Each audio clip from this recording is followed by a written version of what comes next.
You're all linked? Okay. Recorded here.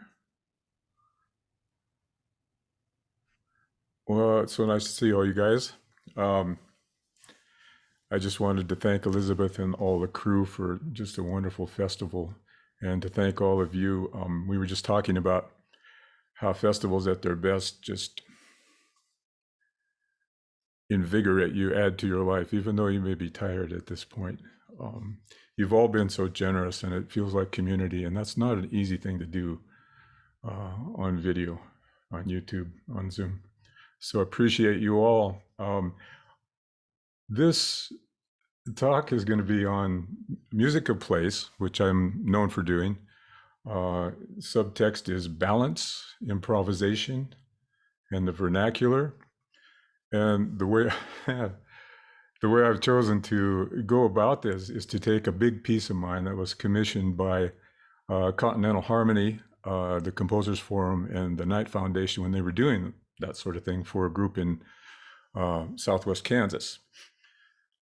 And I chose a piece that was really not particularly successful because when I talked to the participants, I'm reluctant to criticize anything that you're doing. I'm just so happy that you're doing it.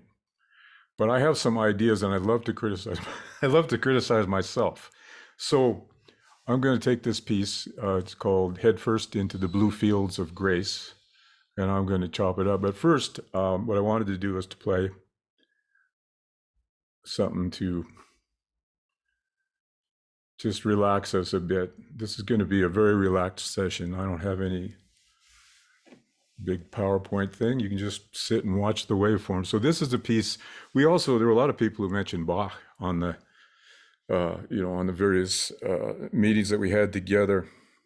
And Bach is, of course, one of my favorites. Did this record called Three-Part Invention, in which we took pieces by Bach and we improvised them. We brought in the scores, and then we kind of looked at them and said, well, let's see, what do we do? And usually somebody started something out and we did it. So it was Tracy Silverman on 5-string violin. He usually plays electric 5-string violin, and Tracy is in Nashville. He teaches at Belmont, and he tours a lot with his own concertos. John Adams wrote a concerto for him for the opening of the Disney Hall in LA. And that piece was called The Dharma at Big Sur. And Tracy basically gave John a bunch of electric violin techniques that John then formed into a composition. So Tracy's on this, as is Eugene Friesen, who is a marvelously inventive cellist who's invented all kinds of stuff. One of his inventions is called Afro pits, and it's kind of been taken into the lexicon of cello, contemporary cello. So Eugene Friesen, cello, Tracy Silverman, 5-string violin, and I'm on piano. This is reimagined Bach.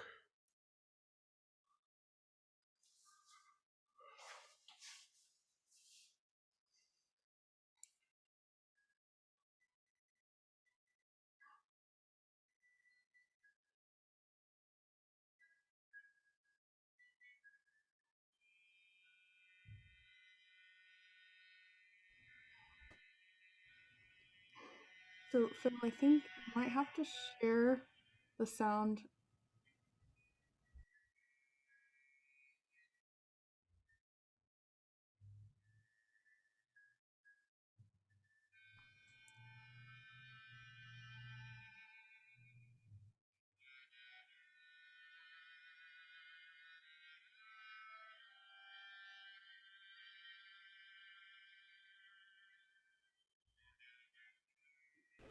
Phil, I think we're hearing it through your microphone and not through Zoom.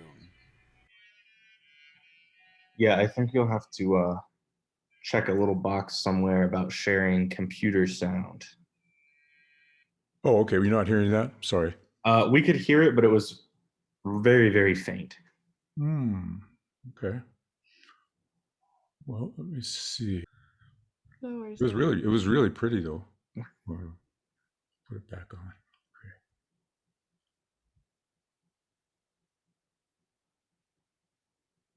Okay. Where'd it go?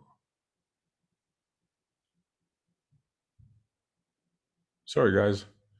I swore I would not do this. Not a problem. Not a problem. It Be happens. right with you. Yep. The joys of Zoom. That's it.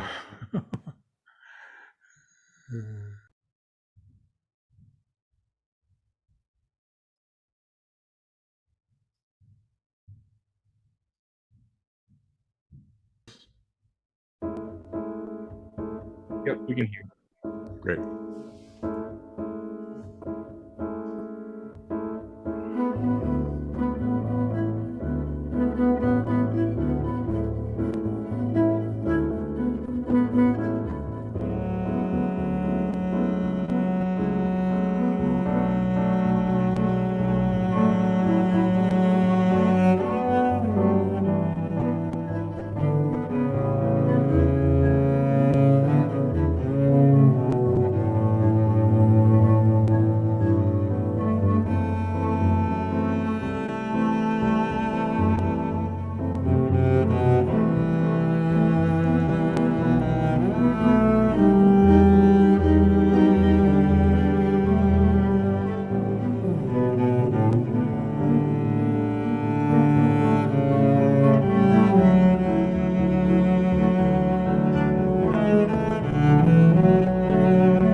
Yeah. So Tracy Silverman on five-string violin, Eugene Friesen on cello, and me on piano. Wouldn't you like to write for those guys? So this is the start of the idea of the vernacular. Now, both of those guys can play anything. I can play almost anything, but we have really seriously studied the different world traditions. Both of those men are heavily indoctrinated in Brazilian music, and Tracy's just a monster rock and roll electric violin player, and I've done a lot of different stuff.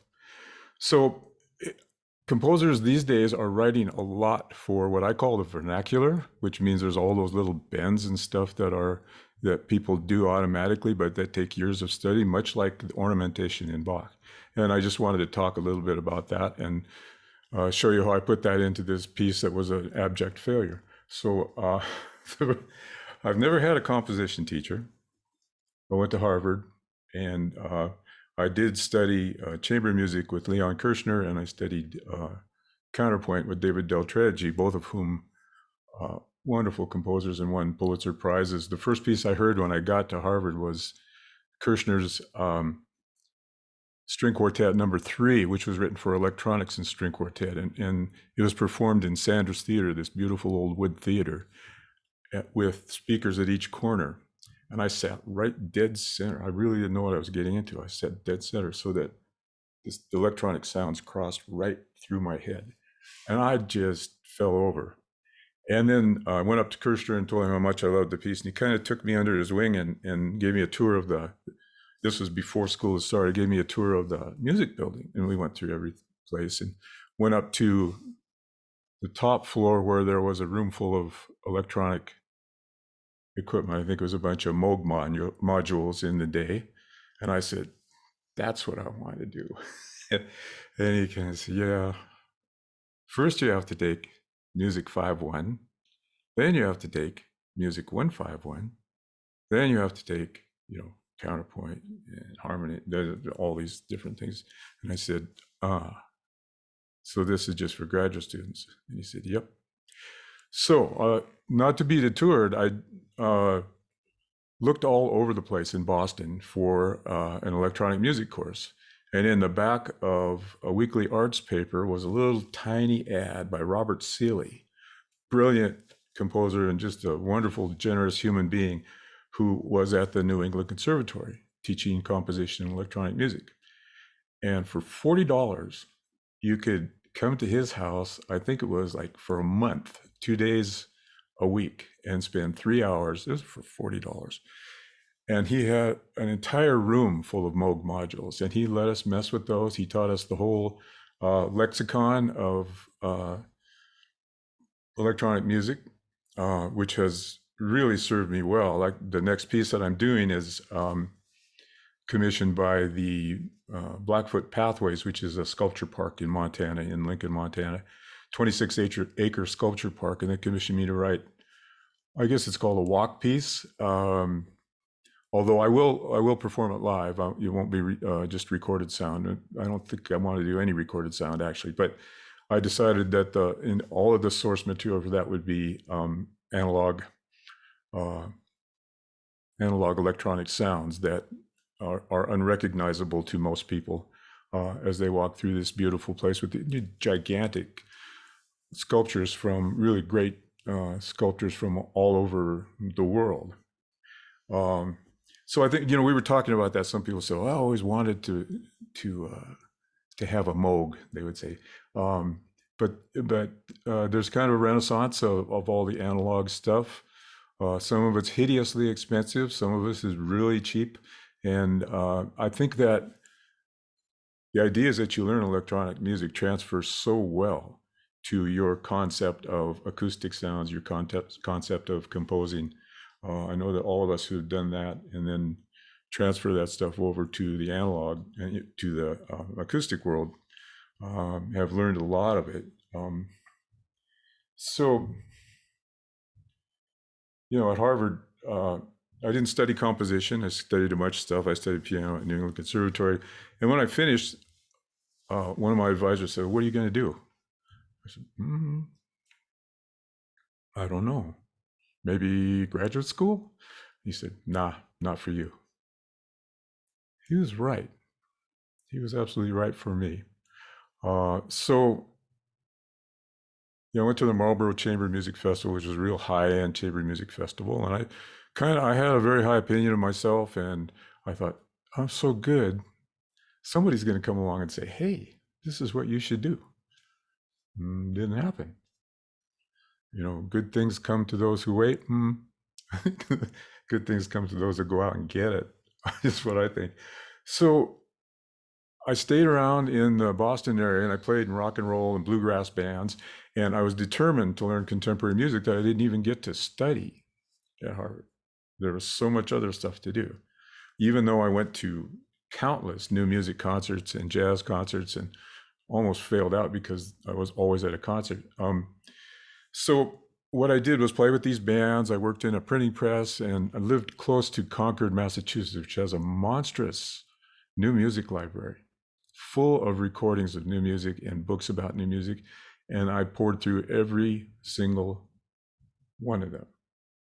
And that served me well. That was the start of my graduate education. And we talked a lot about community in the last couple of days, and how it's so important keeping track of your compadres and going on and just keeping in touch with them and reaching out to them and talking to them. And I can honestly say that I never got a job because of Harvard. No, never got a job because of the degree that I got. Every piece of work that I got was because of people that I knew. Once I started touring rock and roll, it was from those people. Once I started touring solo piano, it was from those people. So this is kind of leading to this piece. So I moved to the East Bay, San Francisco Bay area. My wife was going to Mills College, which also was a center for new music, and continued that study, going to all kinds of concerts there. But in order to make a living, I had to do a lot of different things some of them were interesting, some of them were not interesting. One that was really interesting was I taught for the East Bay Center for the Arts. And this was a new development that had happened. The East Bay is, Berkeley, Oakland, Richmond, San Pablo, that whole area, Hayward. And they had started a new center whose main goal was to reach out to small schools that didn't have a lot of things going on for them. And so I started teaching with them, and we would go into these schools, and a lot of times it was at an upright piano that was in the hallway, but the kids were ready to learn, and they just ate it up. But the really cool thing about that was community, because there were a lot of people like me who were not in academia or had finished academia and were trying to get into other things. And it was there that I met Paul Drescher, who's a wonderful guitarist. I happened to be hanging around in the lounge at the center, and he was talking about Jimi Hendrix. And who's this guy? Big, tall, academic-looking guy at the time. And so we started talking. He invited me to his place to jam. And we started playing all this music. And eventually that led to me premiering his piano piece called This Same Temple, which is a beautiful piece, duet. I premiered it with Ray Imamura. And went on and played in his, at the time it was called the Electroacoustic Band, so the Paul Drescher Ensemble.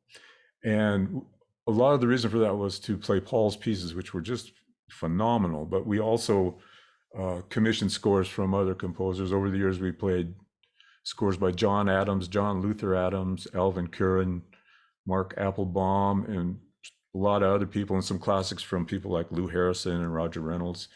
And Adams asked us to play his opera. I was looking at the ceiling, and then I saw the sky. Some of us were improvisers. And that opera was about the Third Strike Law. It was set during the time of the hideous Loma Prieta earthquake that killed a lot of people and destroyed a lot of buildings in California. He wanted improvisers, and then he would, we would come in and we would do stuff to some scenes. He had some things written out. He would record everything. Very fast worker. And then he'd go back home and listen to the tapes that we'd done, and he'd rewrite everything. Sometimes he would use ideas that we had. Sometimes he would write pieces specifically for how we played. So that really was my graduate school. So, in these so-called lessons that we've had, I really feel like I can't tell people how to be a composer or what to do and how to get there, because everybody has a different path. Sun Ra, who's a great legendary jazz player and composer and thinker, you got to look up Sun Ra if you never have. There's a great documentary about him, but he said, somebody was talking about how you learn, and he listened. You see, you listen to everything. He said, but that's history. What's your story? I think such a great cliche. I just love that. But there is, when I was at Cambridge, Karl-Heinz Stockhausen came through, and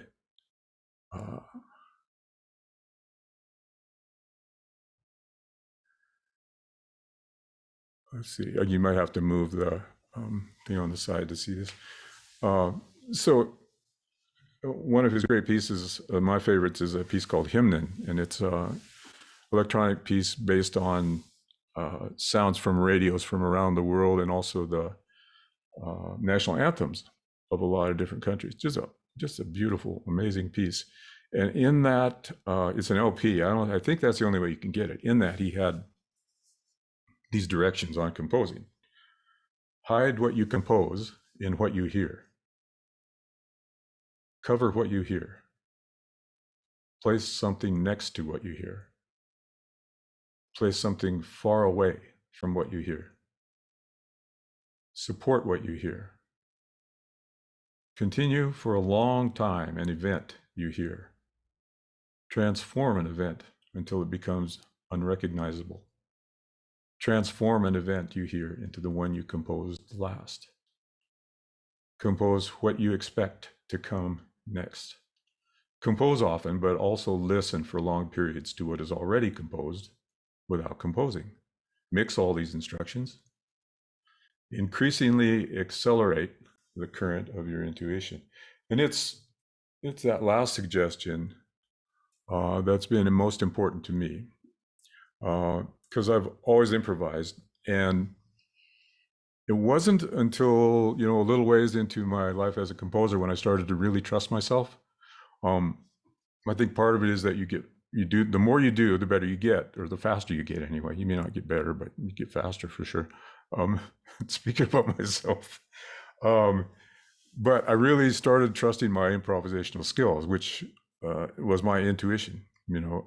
Great improvisers, you have no idea how they manage to hit all those things together and how they manage to do all those incredible things together. So accelerate the current of your intuition really, really spoke to me.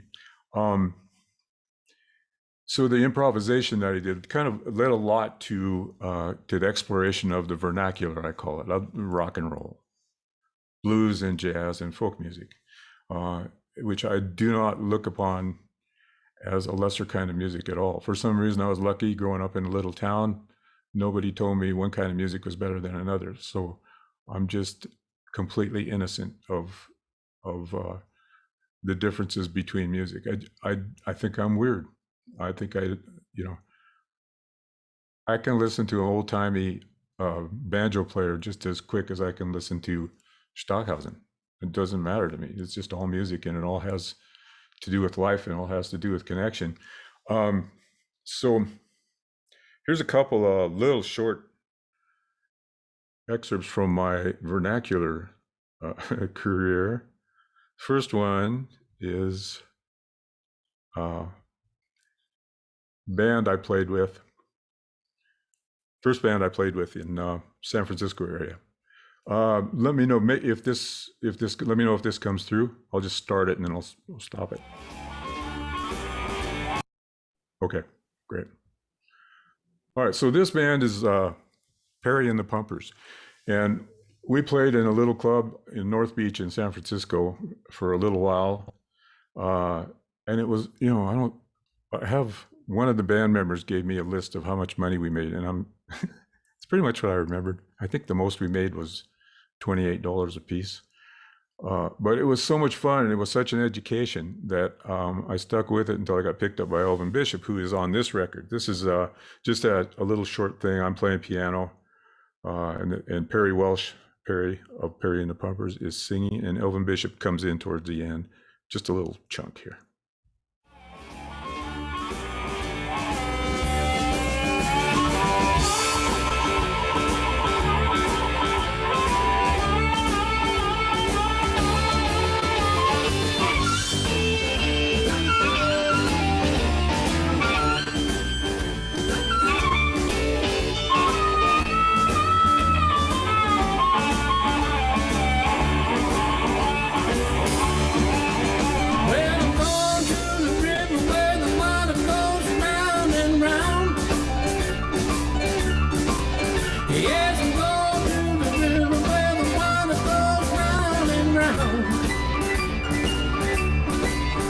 If I can't find my bird, I'm gonna jump overboard and drown.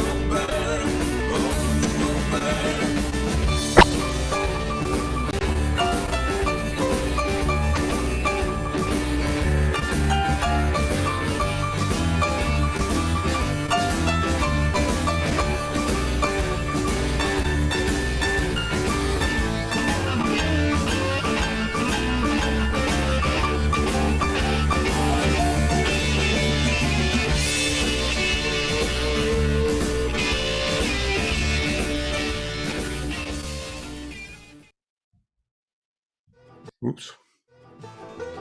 Oh. All right. So the next is an example from a band I was in called Newgrange. That was more recent. Bunch of bluegrass virtuosi. Allison Brown on banjo, who wrote this piece called Leaving Cottondale, and Daryl Anger on fiddle, Mike Marshall on mandolin, Tim O'Brien. Tim O'Brien, I think Mike's playing guitar on this one. Tim O'Brien played mandolin or mandocello and sang the Bing Crosby of bluegrass, I think is what people call him. And I'm playing piano. They let me play. And in this band, we couldn't stay together too long because everybody had solo careers, but it was really a blast to play with these guys because they could play anything too. Piano players, it's not a typical bluegrass instrument, but I think the advantage that I had was that I knew that I couldn't play all 10 fingers at the same time or I'd get kicked out of the band. Piano players tend to want to do that. So if you're ever orchestrating for bluegrass and you want to use a piano, listen to what the other guys are doing. They're playing, a lot of times they're playing single notes. So that's what I did too. So this is Leaving Cottondale. And Allison kicked us off at a tempo that just about killed me.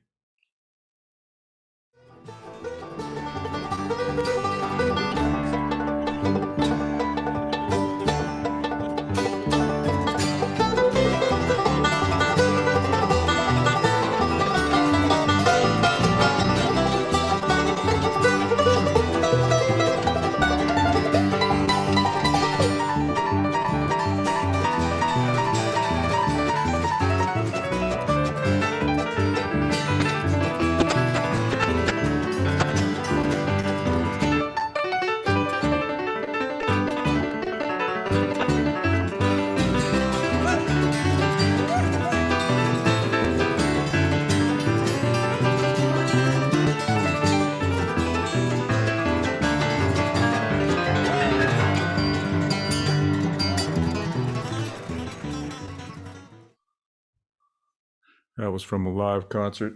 I forget where it was. We recorded everything that we did. Someday we'll put all that stuff out. So, you're probably wondering, what has all this stuff got to do with new music? Or maybe you're not wondering about that. Roberto had a whole list of wonderful ideas about how to compose. And his website's also wonderful. And I went to the website and found it just as fascinating as his talk was. There's a whole bunch of stuff there. But one thing that I came to was a list. And he said, what you will find it's good to self-analyze yourself, what you will find in my music. And that was great. He really knows what it is that he does. And then he had a list as what you will not find in my music. So I started thinking about that. And I thought, that's probably his own analysis of his music after the fact. He said, well, these things are not there. And I thought, well, as composers, do we tell ourselves, I'm not going to include this, or I'm not going to include that, or that's not new music, or this is new music, or what is new music. And I've said it before, Pablo Casal's had this saying that there's nothing new under the sun, but there has never been anybody in the history of the universe like you. And there will never be anybody like you. So you might as well write you, is what I figure. So this next piece, the piece that I'm going to talk about is the abject failure. I'll get to that. I'm kind of a little shying away from it, but I'll get to it. Somebody once said there are no wrong notes, in the festival, and that could be true. Definitely are wrong ideas, though, that don't work, or unsuccessful ideas. So for a lot of my pieces, I've been known about writing music about place, and that's how I get to a lot of these commissions. People will call me up and they say, we like Canandaigua, New York, for example. They wanted me to come and write a piece about Canandaigua. So normally, what my process is to go there on a residency, and some notes are more right than others. Yeah, Animal Farm, Piano Farm.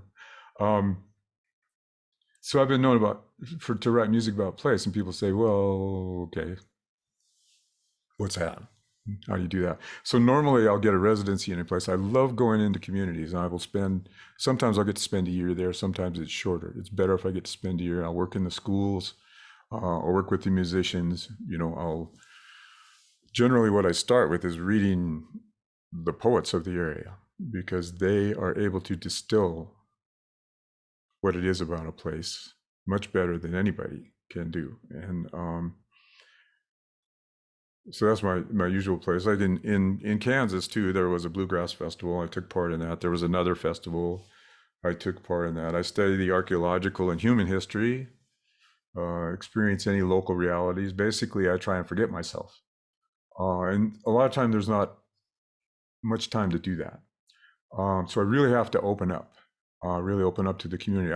I do love doing this. I mean, I look at Charles and I say, Charles Nichols. I say, what an unbelievable situation that is. And it is true, but not all of us can get that situation. So I've kind of specialized in this thing, which means I don't specialize in anything other than traveling around and staying in places. So how do you write a piece that's, you say it's about Kansas, but you're from Passaic, New Jersey, and everything you write sounds like Passaic, New Jersey? I mean, how do you do that? So I find myself looking at the flora and fauna. I find myself looking at the density of the woods. I find myself listening to what the sound really is, seeing what it is that changes that sound. Montana, where Charles spent some time too, is really kind of amazing in terms of the quality of sound throughout the state. There are not many people here. So there are places you can go and you don't hear anything. There are very few places like that. I spent a lot of time recording natural sound, pretty much through the Southwest and up through Montana with a guy named Bernie Krause, who records his deal is to collect the vanishing natural sounds. And there really aren't many places where, we put our microphones out in the morning and in the evening. There really aren't many places where you aren't going to hear a tractor or an airplane. There are a few, and then it's usually only for a couple of minutes. So it really is a vanishing soundscape. Africa is much better that way. So when I got ready to write this piece, I chose to write, it was a 30-minute chamber piece that I finally got around to. And the players, I decided to write it for string quartet, double bass, woodwind quintet, and improvising trio. So you heard Eugene Friesen in that first Bach piece. I haven't really shown you his amazing inventiveness, but beautiful tone. And this next piece is Daryl Anger. You heard Daryl a little bit, not really playing a solo in that bluegrass piece, but he was in that band. So here's another example of music of place. Daryl and I had a duet for years, and we did a tour of Montana, which is where I'm from, with the express goal of trying to find Métis musicians. Now, if you don't know the Métis tradition, it's basically people who came from Canada down into the United States, kind of a mixed combination of Métis means half, maybe half blood. They also call themselves Michif or Métis. The Red River area in Canada is largely where they have settled, but it was kind of a combination of French and Cree Indians originally, and has come to mean any mixed blood peoples.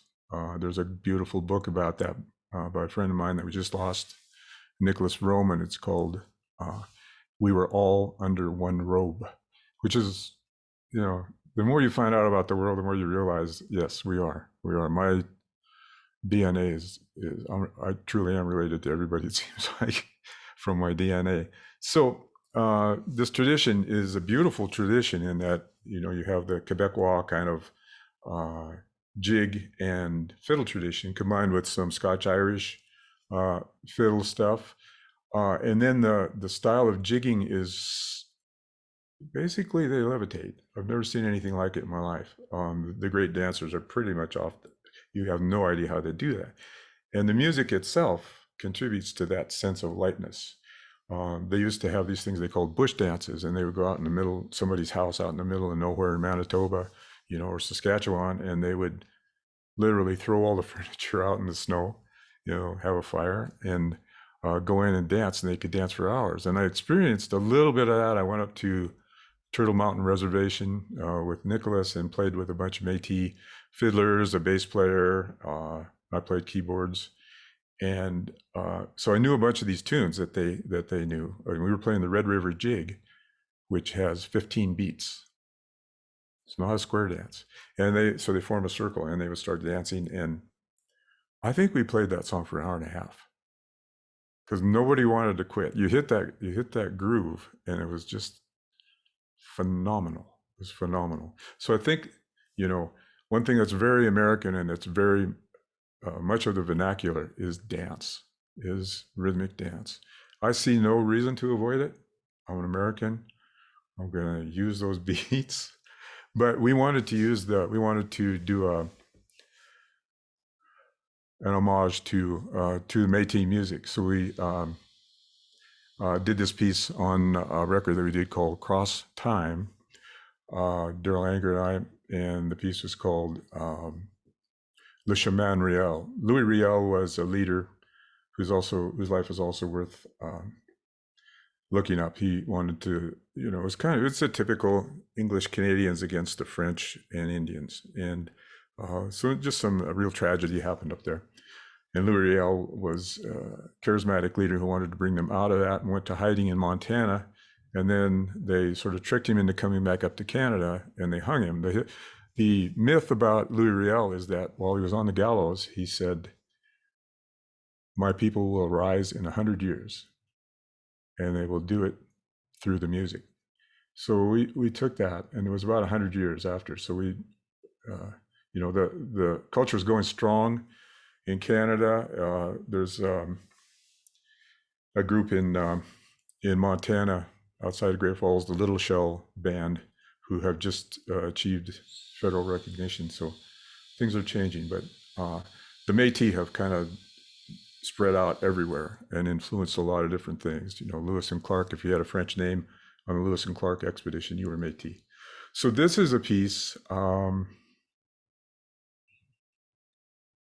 just a little chunk of a piece, actually. Well, it's a fairly long chunk of a piece. Where is it? Sorry. I have to open it.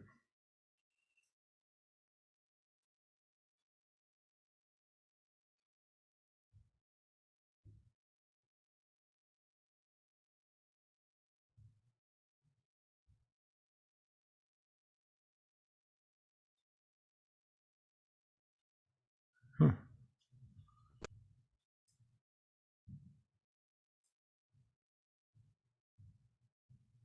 Shoot, I really want to play this for you.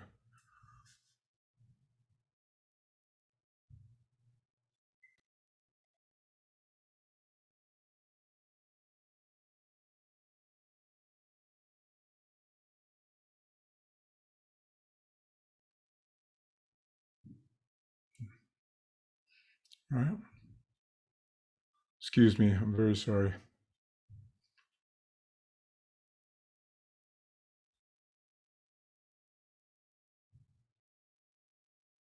All right, let's see if I can find this.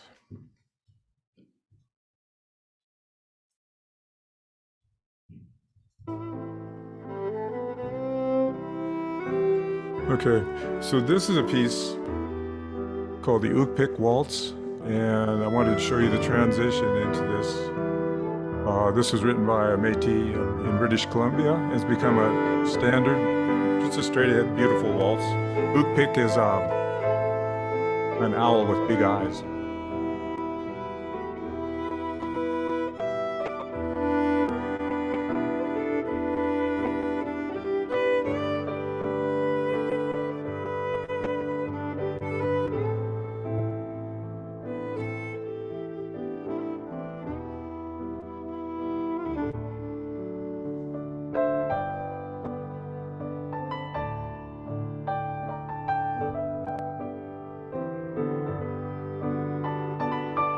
I'm gonna jump a little bit ahead.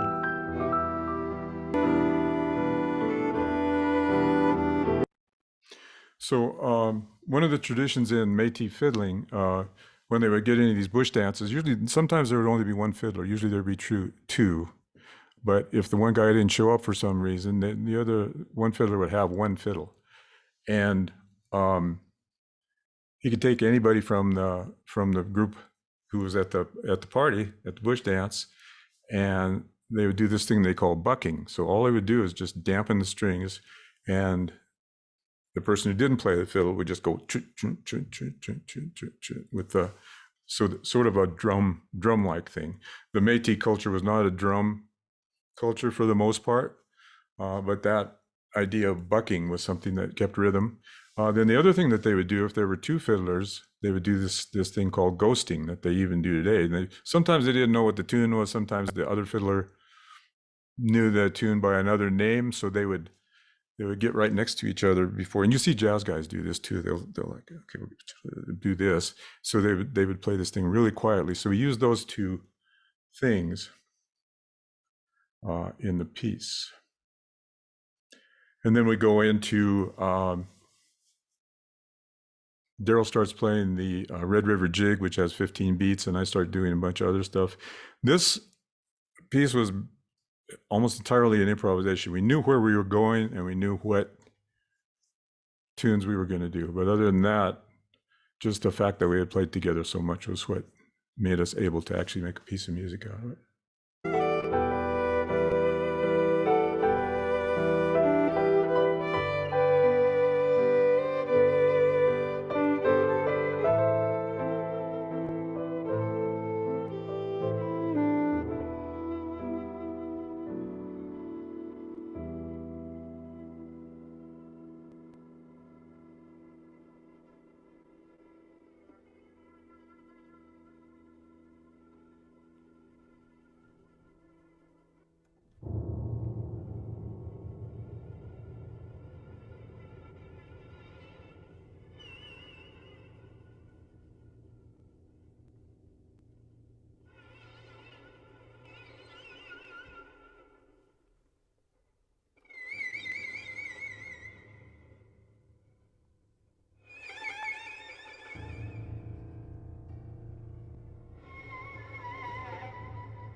So yeah, is that new music? I don't know.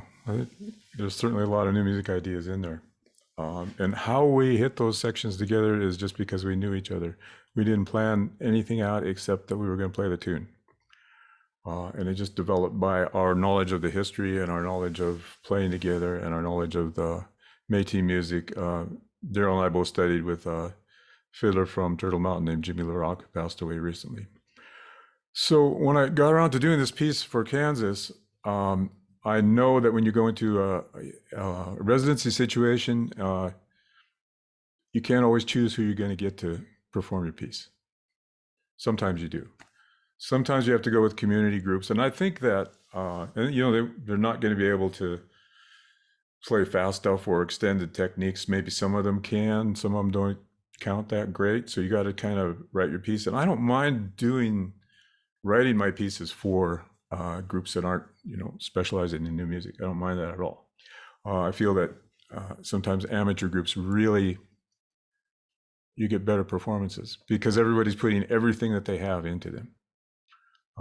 It's the same way that Beethoven would write really difficult piano parts with fingering that people would normally use. Other fingering would have made it easier, but he wanted to feel the effort in the pieces, the transcendence in the music. So sometimes I think that's really good. But for this one, I wanted to bring my friends along because I knew what they could do. So I brought Daryl and I brought Eugene Friesen on cello.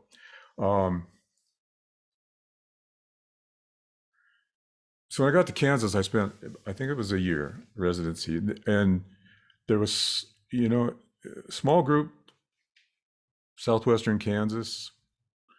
It was the Southwest Kansas Arts Council, and there's always some saint, involved with these groups who just does everything and manages to get things going. And that was Connie Bonfi, who got the Kansas Governor's Award for the Arts. And she was down there, but there were a lot of groups that were just like, there was so much squabbling and scrabbling and infighting. It was just difficult. I didn't know who was going to play my piece until really late in the residency because the local orchestra was fighting with it was horrible. I couldn't concentrate on composing because I was in the community and I was part of that. And as much as I tried, I think I successfully kept myself away from picking sides, even though all the sides wanted me to be on. They worked me over. so it was, and sometimes that happens. Sometimes it can be real tough residency. And environmentally, there had been an ice storm that knocked down half the trees, in the town and in the county. And so it was an edgy place. So I was reading poetry and I came across this poem by a guy who was the Poet Laureate of Kansas for a while. And this is by Harley Elliott.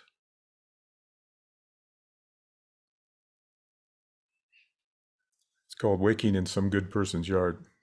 And I named the piece Headfirst into the Blue Fields of Grace. Stupid thing. I don't want to learn more. Thank you.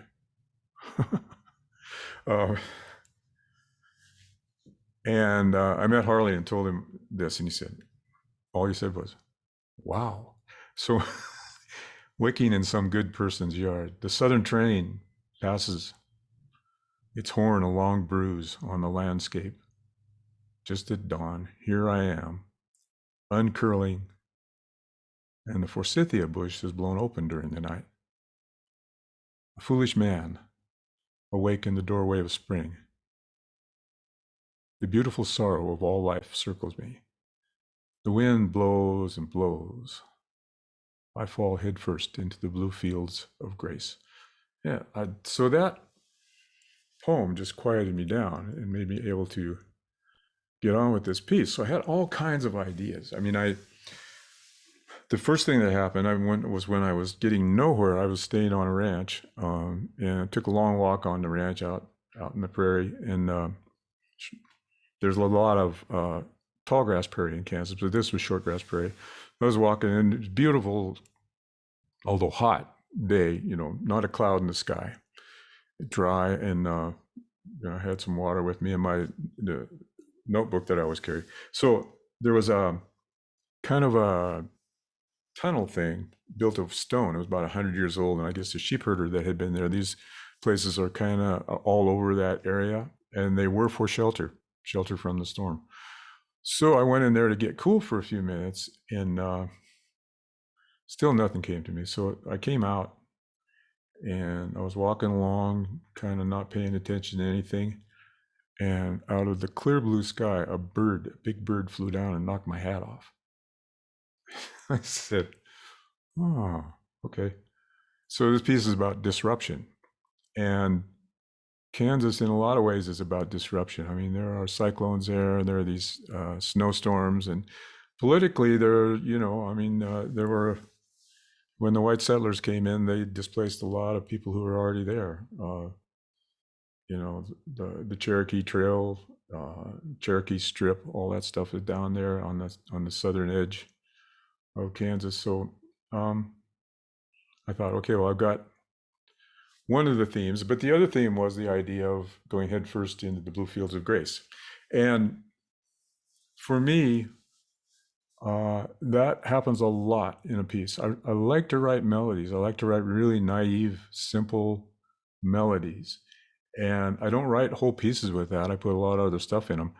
But I've come to think that I should put a little simple, goofy melody that doesn't go anywhere. So that's what I did with this one. Now, I talked a lot about balance to people. And, we also talked about, with some of the people that I was working in lessons with, we talked about how do you analyze your own pieces? And it seems like you have to get some distance from them. Like when I wrote this piece, I thought it was just wonderful. I thought it was working really well. And I had Daryl and Eugene to back me up on this, and we had players from the Wichita Symphony. But as usual, you're not going to get all the players that you want. And one of the players in here was someone whose family had given a lot of money to the Arts Council, and she was in one of the warring groups. So I said, sure, yeah, come play. And you can hear that. I mean, she tried valiantly, and I thought I wrote a pretty easy part, but didn't quite turn out. So when I went to analyze my piece, my head first analysis was, okay, about the balance. Some sections are too long. It's a 30-minute piece. Some sections are misconceived. I introduced what I was considering the three entities, the string quartet and the bass, the woodwind quintet, and the improvising trio. I kind of introduced them separately. Okay, that could have been one piece. That went on for a really long time. But I just, it just it sounded good. But when I got the whole thing together, it was not. It was out of balance. And one of the reasons that it was out of balance was I decided that the three improvising players should each have a cadenza. Holy cow, what a mistake that was. The better thing to do would have been to say, okay, we're going to have an improvised cadenza where the three of us improvise. But I wrote, an in for Daryl, the fiddler, and an out for him. I wrote an in for Eugene and an out. And I wrote an in and an out for my improvisation so that everybody knew when to come in, and we had signals that would do that. Thinking everybody would have that enough in their head that they'd be able to blend that into stuff.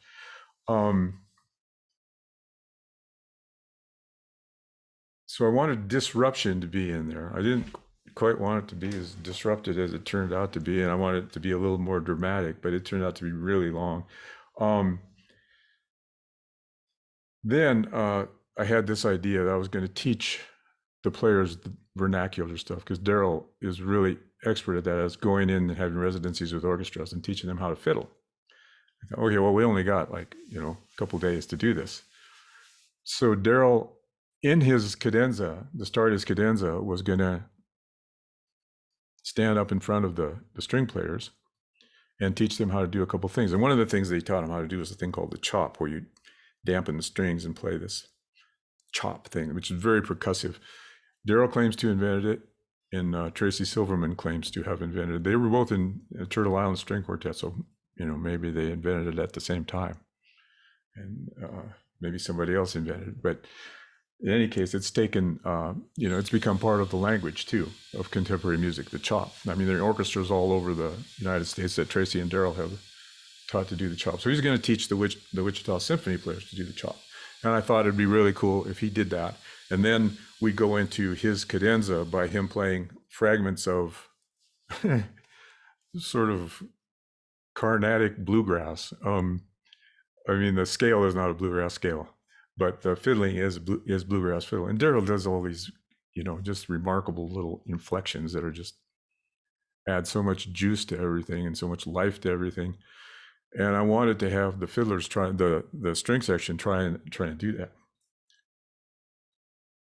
So that worked okay. Not great. It took, there's nervous laughter by the audience, and this took place in a barn, chamber music at the barn, which was kind of a good place for some things. Maybe it's a good place for, like, Schubert songs and Mozart octets or something. We made so much noise in there that it was quite amazing. So what the things that I learned about this were balance, that not all of my ideas are great, even though they seem great, and that some of them are great, but they're ill-conceived, and they're not, the timing is not right. And the other thing that I learned is that you can't expect orchestra players to improvise very much. You just have to, even though you give them room and you give them ideas and stuff, they will a lot of times just freeze up on you. And the only improvising that the fiddle players had to do was with Daryl. He would play them a phrase. It's the method that people learn bluegrass by. You sit around in a circle, you play, okay, then everybody goes da da da da. Then you learn the whole piece that way. So Daryl was going to teach them all these little things, and it was supposed to be funny. And I thought it was pretty funny, but it wasn't really that funny. Daryl had a good time. So there was that. And then at the end, I had the idea of the Haydn surprise symphony, where everybody, I think it was a surprise symphony, everybody walks out at the end, and there's one player left, and pretty soon there's nobody left. I thought that would be a beautiful thing. And we would leave. In this case, it was the viola player who was kind of the leader of the group. She would be there, and she would be playing this little naive tune. The problem was she forgot the tune. I should have written the tune out, a whole tune for her. She played like half the tune, and half the tune is not much. But people were very nice, And then later on, I was asked to do it for a symphony, and I thought, okay, this will be better. It was so much worse. All right. So I'm going to play a little bit of this. Let's see, how's our time?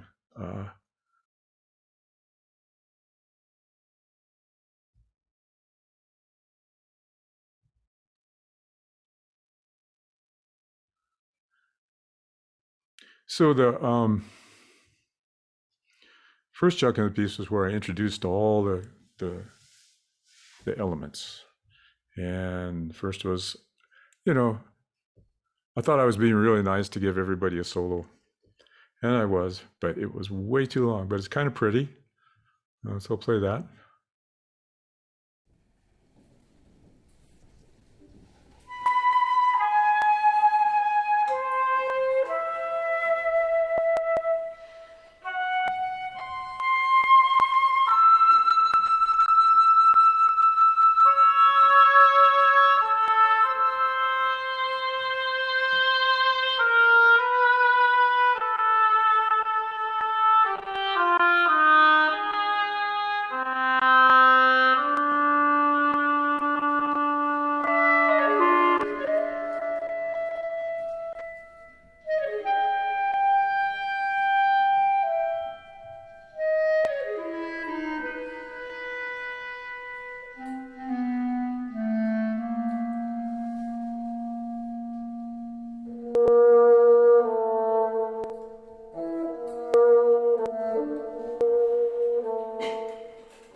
So another problem with that is that I should have connected it. Once the French horn player came in there, the tempo went down to like 2/3 of what I wanted it to be. So that made the piece even longer. At this point, it was 3 minutes long. But that's too much because we haven't even hit the little cute little melody yet. So we went on to the cute little melody. Already, I was feeling like, this is going to take forever. So the cute little melody comes in with the trio. And that was fine. Eugene, for some reason, was feeling very melancholy. So he just kind of got a little bit maudlin with the thing where I wanted it to be more naive. So the other thing I learned from that, I learned I should have connected the piece, or somebody should have connected it so that it kept the tempo. And when this came in, I should have had a little more direction to Eugene and Daryl. And they all said at the end, they said, yeah, we took too much time for this. And it's true. But aside from that, I could have chopped quite a bit. So here's the little naive melody.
Okay, so that's too long. Here come the birds. Here come the disruptive birds.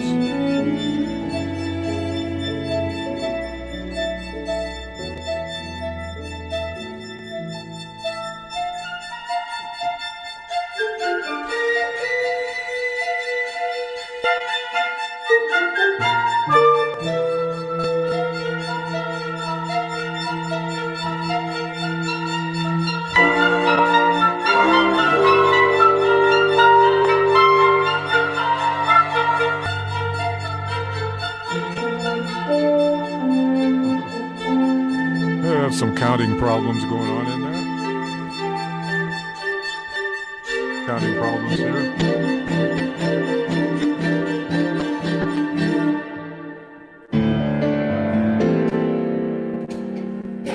Chance for Eugene to show off a few extended cello techniques.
So this is the start of Eugene's solo, which is really cool, but dang, it's long.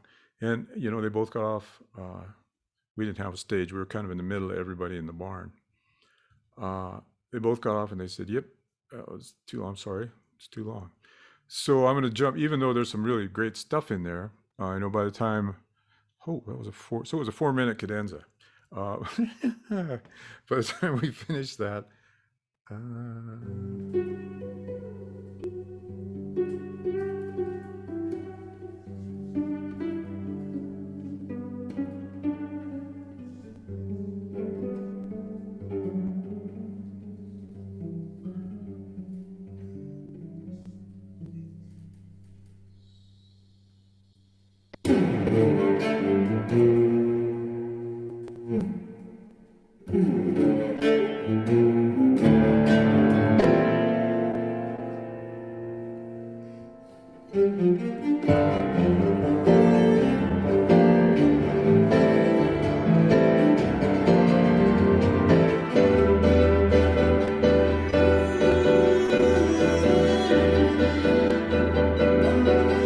southbound train.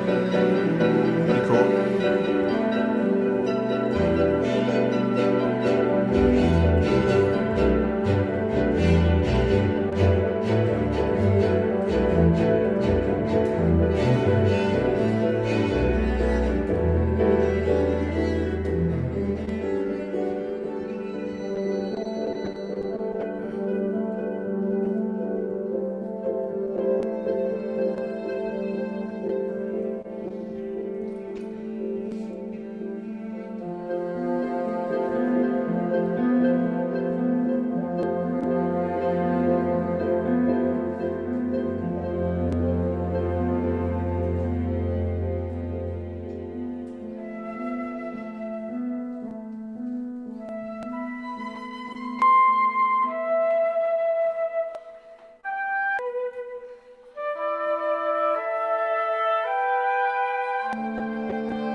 So, yeah, by this time the piece is 10 minutes long. Got 20 minutes to go. You getting tired? Yeah. So I think there's some of this could have been resolved by faster tempi. Some of it could have been resolved by cutting down the length by me figuring out how to make the cadenzas be shorter, by 3 of us playing. Tempi would have changed a lot of stuff, but then I had, I just wanted everybody to get to play the tune. So this is kind of pretty, but then it goes on and we get out of that.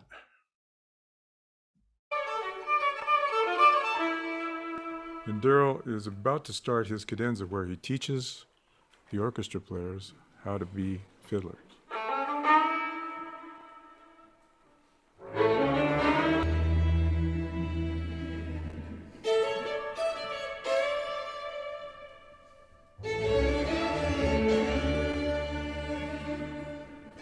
I don't think they like being laughed at.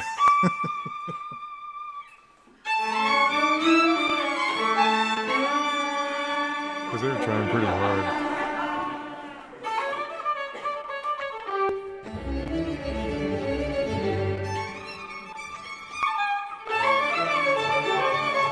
Carnatic bluegrass.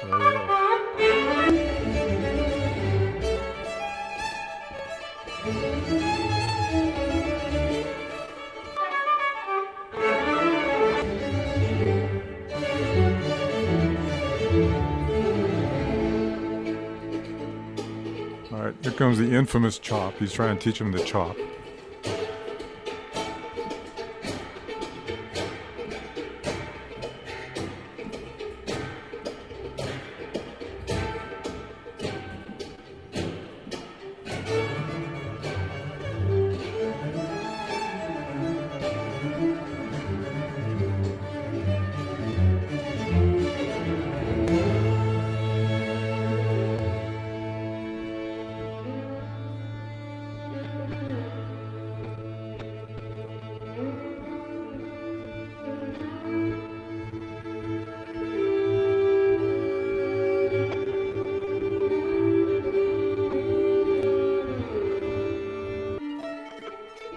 Oh yeah, it's still going on.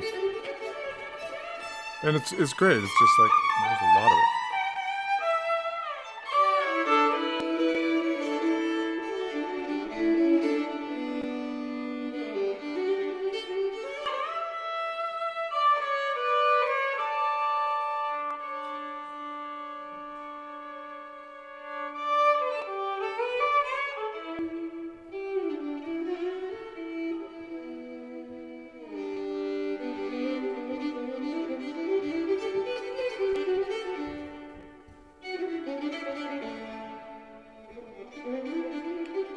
All right. So we'll go to the out. Oh, wait a minute. Oh.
Another too long section.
Oh, they decided to slow the whole thing down then.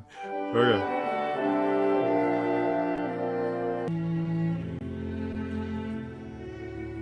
Pretty, but it's too slow and too long.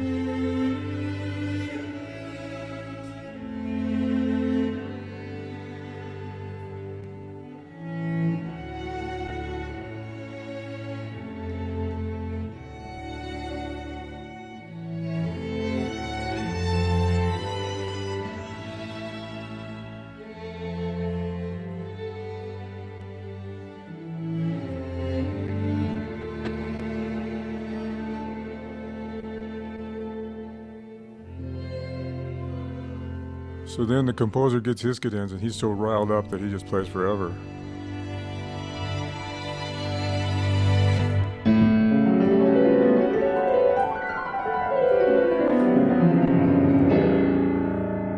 Okay, you're ticked, aren't you?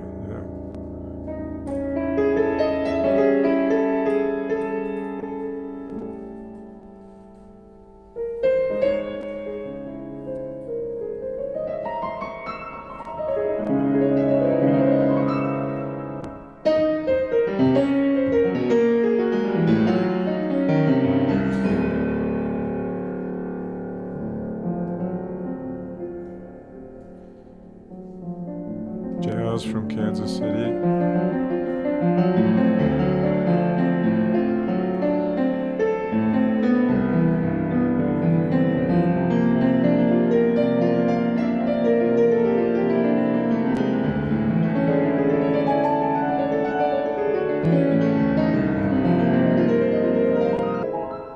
Go over there.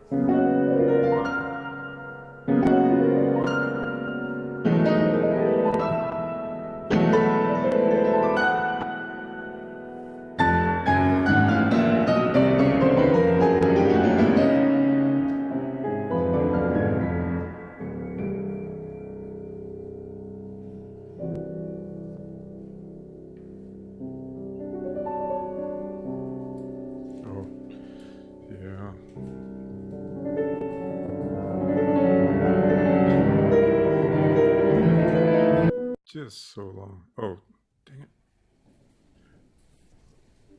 All right. So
okay, I'm gonna skip to the end.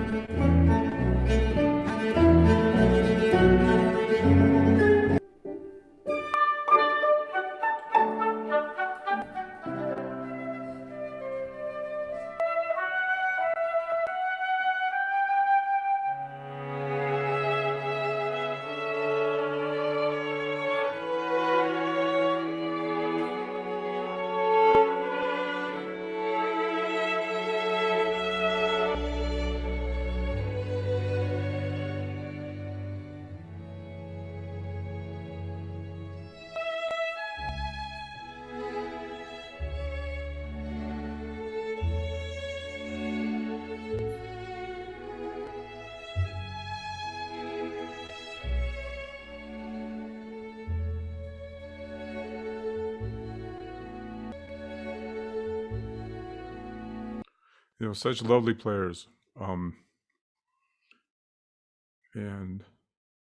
then at the end, I said, play something. And it degenerated into stuff that was not what I wanted. So I realized I had to write that for them. And then when we got to the very end, as the players were leaving, that also didn't work out the way I thought it was going to work out.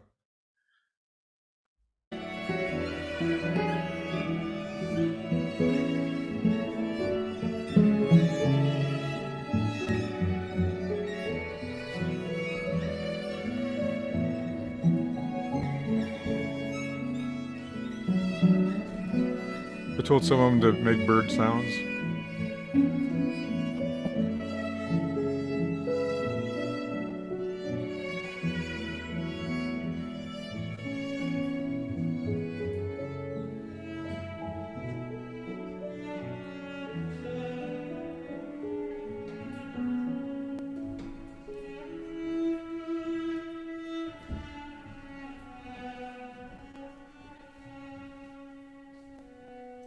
She forgot the other part of the tune. But the audience was very nice.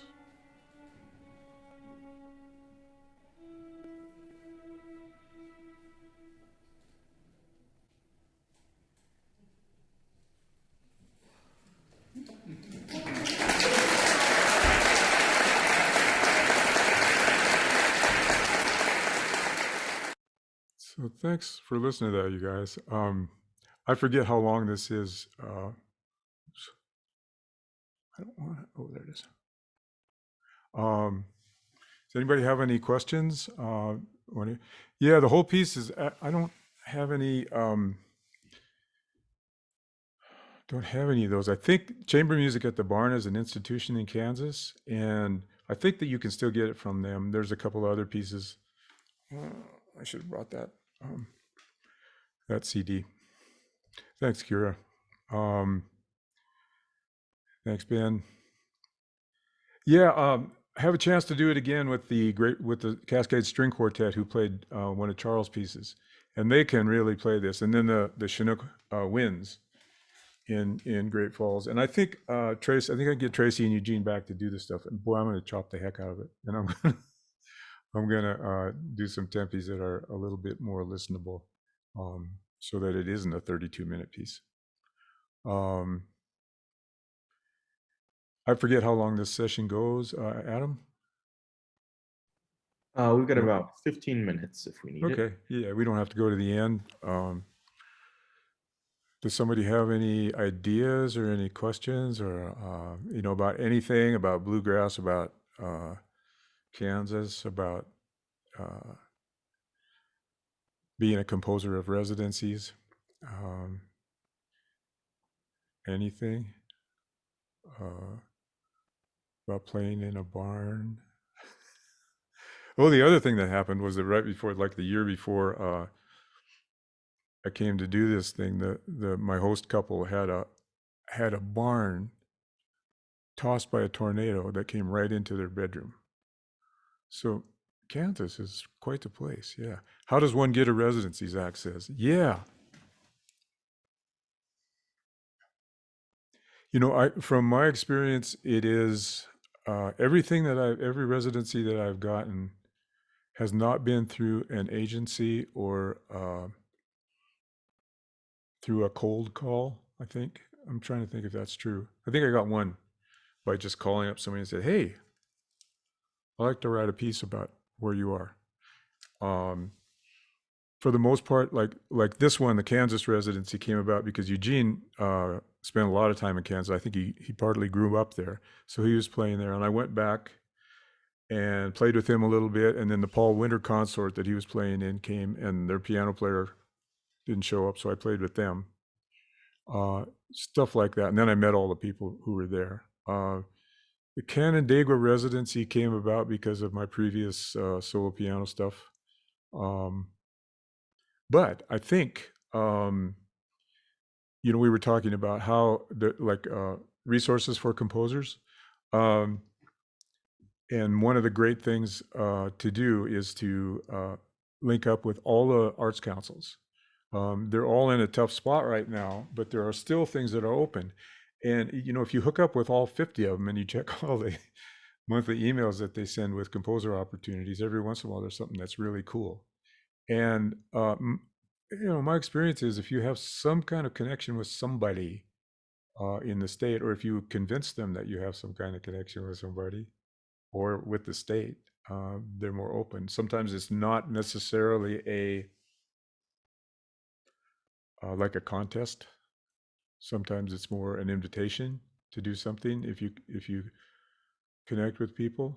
But I think everybody here, it's to me, it's so rewarding. It's really hard work because they keep you going. I mean, in schools, and sometimes the situations are not great. I did start a nonprofit called Arts Without Boundaries to help take care of residency composers and musicians, and that's kind of turned into a local billings thing, which really breaks my heart. But that's what happens when you turn stuff over to a board. So, any questions on how like that residency? Like I think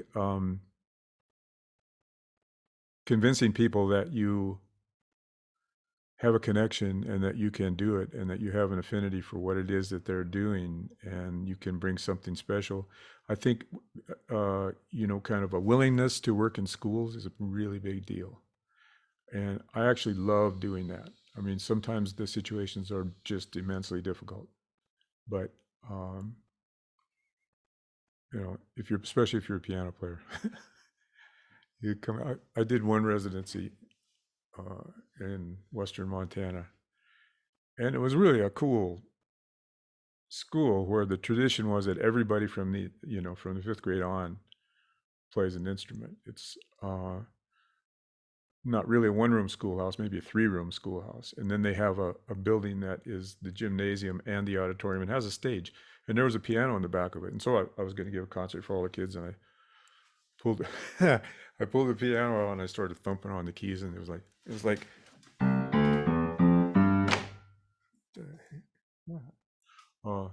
I kid. So I had take right before 5 minutes before the concert, I took the piano apart. There was a mouse nest right in over about 3 keys, and I had to just grab it, throw it out. So I pushed the piano to the front of the stage. So, but they loved it, And my favorite part of that whole thing was I didn't know about the tradition of all the kids playing an instrument. And I said, as I always do, so how many of you play an instrument? Raise your hand. The whole school, because it was like 5 through 12, raised their hand. I said, oh, that's pretty good. And then they told me afterwards that, yeah, we have to play an instrument. I think the Kansas residency was, sometimes the amount of the reward is made sweeter by the difficulty. Sorry. And that one was definitely difficult. JC, I think, yeah. Yeah, I just had a quick question. You had mentioned improvising being a large part of your life. I can Right. definitely relate. I was wondering if you could speak on more about that trusting in yourself Oh, yeah. in the improv realm. Well, I think it's better now. I think a lot of things are better now for musicians' mental health. But there are still pockets where people discourage you from doing one thing or another. And I think for me, Harvard was really an interesting place to go. I don't regret that I went there at all. But I think that I had some recovering to do after I got out of there. It's 365 years of history that included Walter Piston and, Leonard Bernstein and all these people. And it's like, oh, man, how can I ever? And I think the thing to realize is that you're not them and they are not you. And improvisation, I just always improvised because that's nobody ever stopped me. So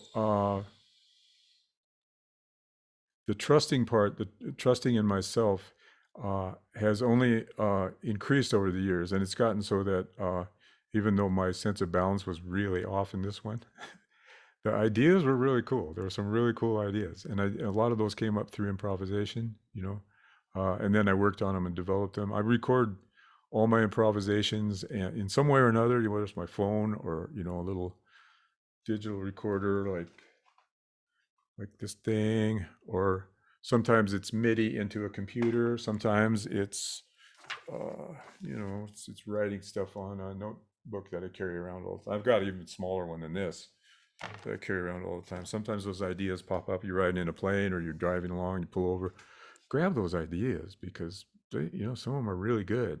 Some of them suck, but some of them are really good. And I've let enough really good ones get away thinking I could remember them without writing them down that now I grab them because they're in the air and you just, you gotta take them when they come. I think you can develop, development is a whole different thing. The ideas, I don't think you can will yourself to have ideas. It's going to come to you at some point. People, I was talking to, I wish I could remember who it was. One of the composers, we had a lesson, and I said, so what are you working on? He told me one of the pieces. And I said, do you have some of that to play? He said, nope. He said, so when I tell that to people that I'm working on something, they assume I have something on paper and I've written it down. And he said, no, I'm working on it.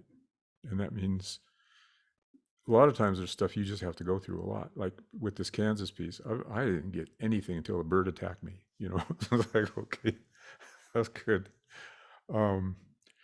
But I think for me, the act of improvisation is as much composition as, putting pencil to paper.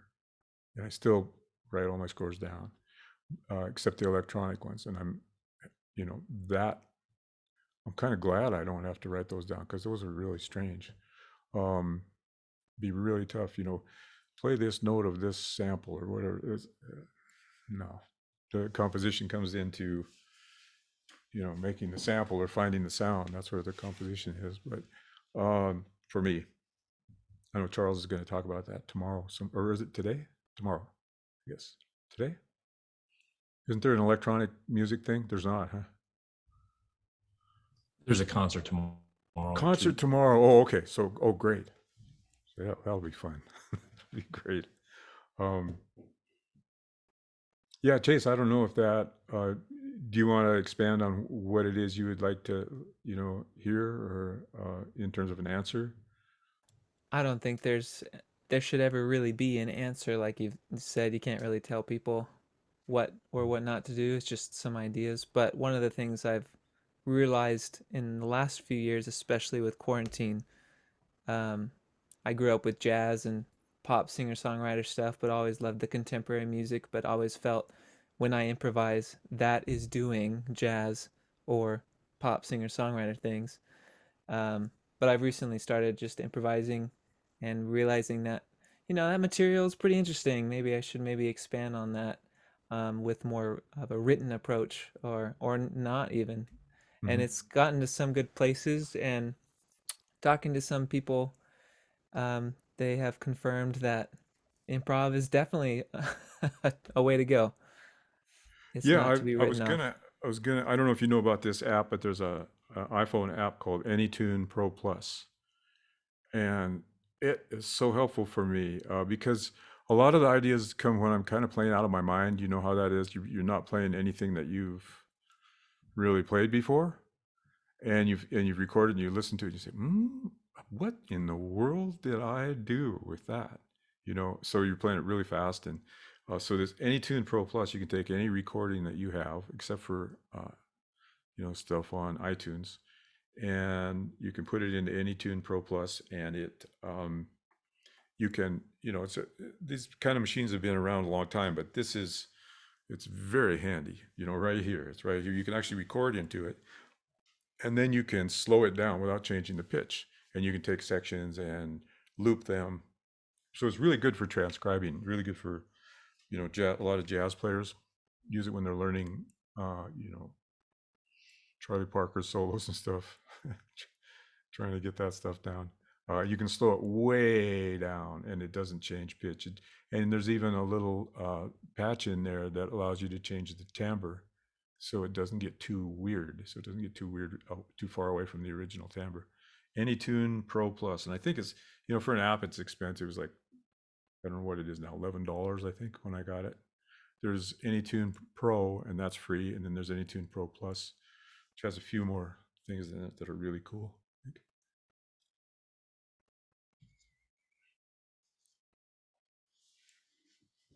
Anybody else have any questions? We've got time for probably like one more question or comment if anyone has one. Oh, yeah. Okay, great. Well, thank you guys. Thanks for listening. And definitely listen to the electronic music concert tomorrow. That's going to be really ridiculous. Thanks, Kira. Thanks, Charles. Thank you, guys. Yeah, thank you. Yeah, my pleasure. My pleasure. Thanks. Thanks a lot. All right. See you on the trail. Yeah. See y'all, I guess, in a little bit with Lansing. Yeah, Lansing's thing's coming up. Yep. That's right. Great. Thanks. Thank you again, Phil. See y'all. Thanks, Adam.